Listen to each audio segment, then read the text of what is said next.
Olha o nosso rio. Olha o rio, olha o rio.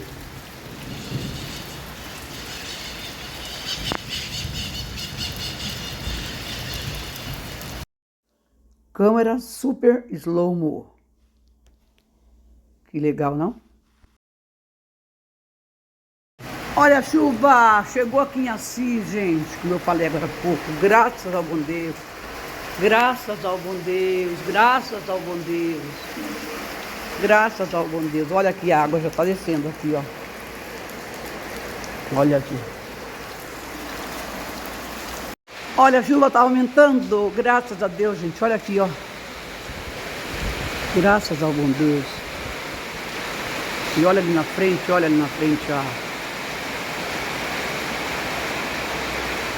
Pé de ipê rosa, que lindo, hein? Olha aqui. Olha a chuva. A chuva chegou, graças a Deus. Obrigada, Senhor. Obrigada, Senhor. Obrigada, Senhor.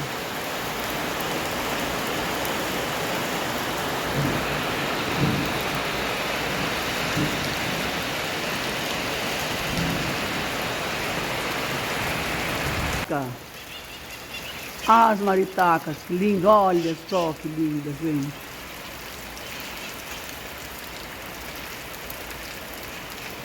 Algumas pousaram naquele pé de ipê rosa ali na frente. Que lindas, não?